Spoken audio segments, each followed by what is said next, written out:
Bom dia, pessoal. Bem-vindo a mais um vídeo aí do canal Vascaínos por Amor. Meu nome é Rodrigo. Quem puder deixar o like, compartilhar, se inscrever no canal, a gente está podendo alcançar aí mais amigos vascaínos, amigas vascaínas, poder seguir com a nossa resenha aí, sempre antes do jogo ou depois do jogo, ou quando acontece alguma coisa de excepcional. Galera, mais uma derrota do Vasco.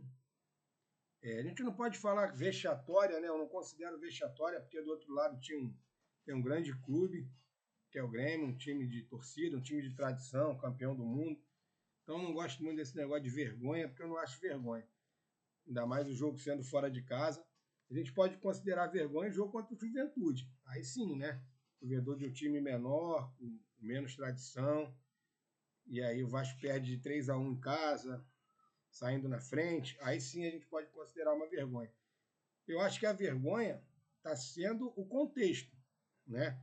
4 jogos, 4 derrotas, 10 gols sofridos, apenas um gol feito. E aí a gente tem que pontuar alguma coisa com relação ao treinador, ao Fernando Diniz. Ele precisa ser questionado, né, galera?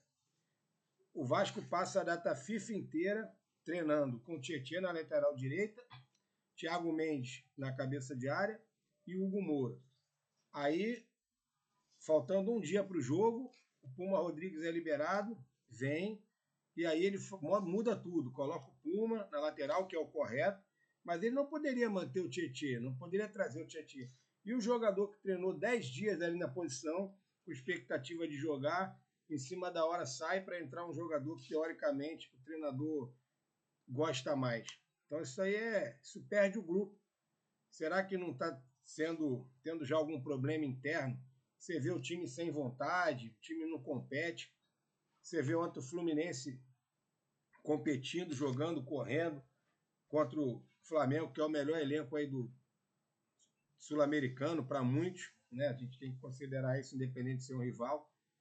E o Vasco andando em campo. Quer dizer, se jogar dessa forma a semifinal da Copa do Brasil, vai perder.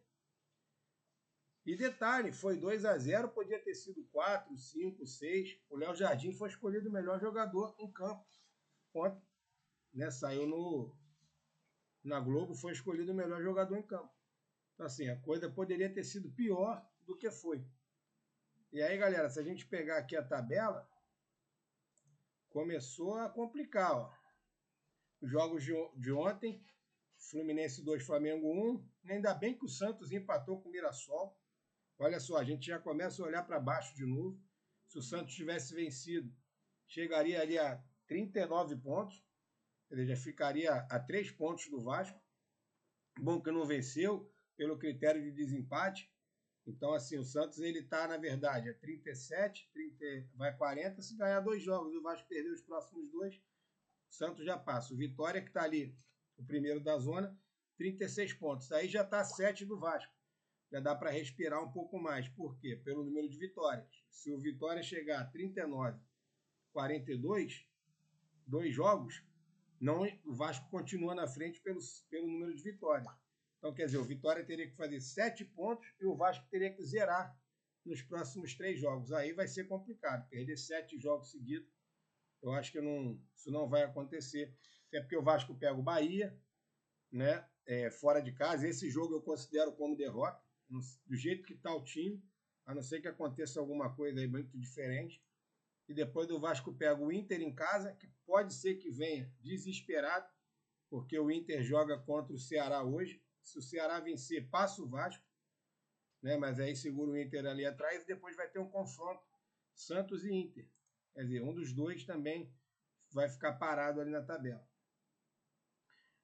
Galera, torcer para fazer mais uns 2 pontos, né? Ou ganhar do próximo, empatar com o Internacional, depois empatar com o Mirassol, faz 2 pontos, chega a 44, e aí vai pensar na semifinal da Copa do Brasil. Já tem até os torcedores falando aí para saída do Diniz, né? A gente pode falar que o Rafael Paiva, no ano passado, por muito menos, foi mandado embora.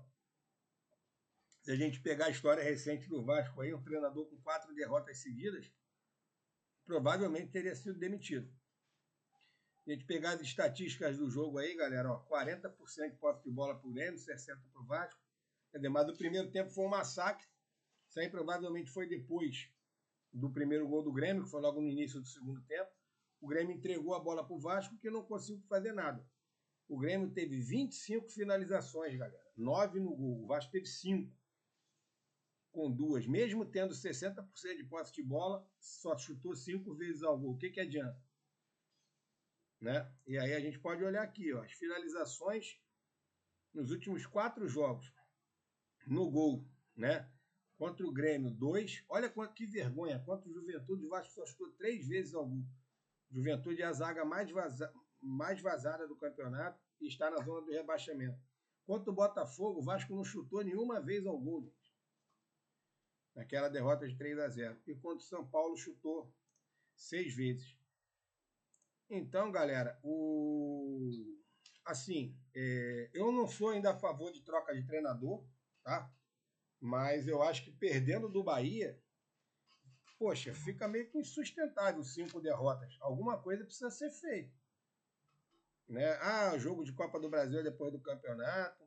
Mas eles poderiam até estar... Se o Vasco já tivesse com 45, 46 pontos, a gente até, os caras largaram o campeonato de mão. Mas ainda não, gente. 42 pontos, matematicamente, ainda pode cair. É muito difícil? É muito difícil. Mas se o Ceará venceu hoje, o Corinthians venceu hoje, o Vasco vai para 14º. Já fica ali na beira do Z4 novamente. É isso aí, galera. Uma boa quinta-feira aí, bom feriado a todos.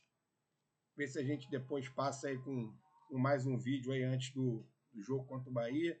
Quem puder, se inscreve no canal, deixa o like, compartilha aí, o canal chegar em mais vascaínos e mais vascaínos.